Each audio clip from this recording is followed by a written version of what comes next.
Ms. Naika, good morning. Thank you very much for your time. Unfortunately, it's not a good story that we are talking about. It is Child Protection Week, and yet again we've seen children dying in a fire after allegedly being locked and left alone in their home by their mother.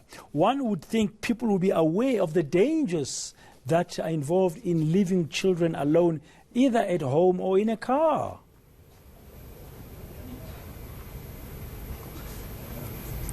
Yes, we were totally horrified when we heard the story. It's a story that we hear so often, and unfortunately this story could have actually been prevented. This was, to a certain extent, a case of neglect, and a lot of people are not aware that this type of neglect is actually a criminal offense. Now, how widespread is this? I mean, every now and so often we hear about this. One would have thought by now, from a child protection perspective, people would start to behave differently. I mean, how widespread is such cases, from your knowledge? In our workspace, we find it happening all the time. Not every case gets as much media exposure, but it does happen.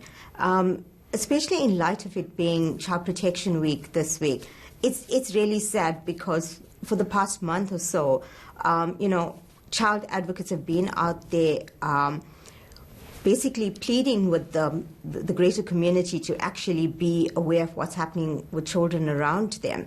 So it's actually very sad that in the midst of Child Protection Week, we have a horror story like this. Now, from Childline's perspective, Ms. Naika, what can we do? Because this seems like it's a societal problem. There are a lot of avenues that parents could explore. Parents often feel overwhelmed, and that's normal.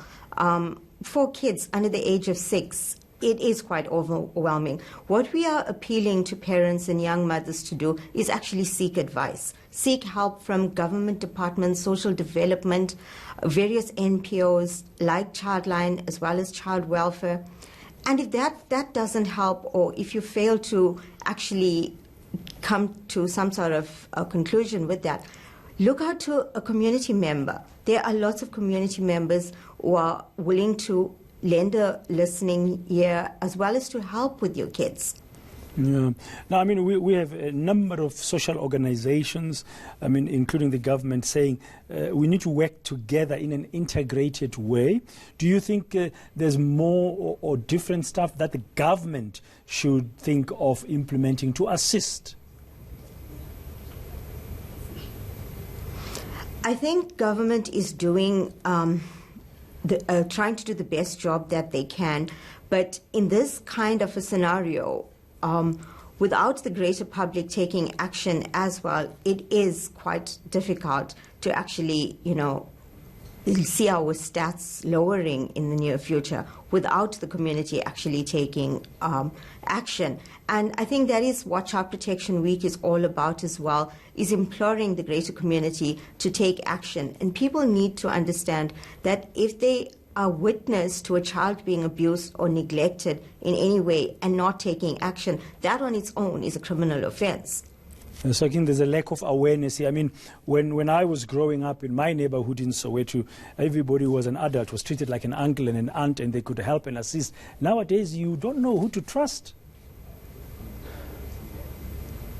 Yes, for sure. Of course, I hear you. But what I'm saying is that if you are going to a community member to so-calledly babysit your children, you have to make a very informed decision. You got to know that you have to trust that person.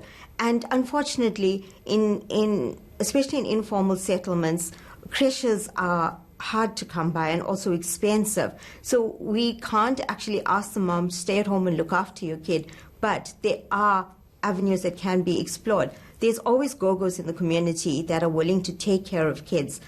Even if you have to leave your child for 1 or 2 hours and go out to do your errands, if your child is old enough, I would say over 11 or 12, ask the go-go in the area to look after your child or to keep an eye on your child. And if you have to leave your child alone, Go through the safety measures carefully. This is a drill that all parents should be continuously doing.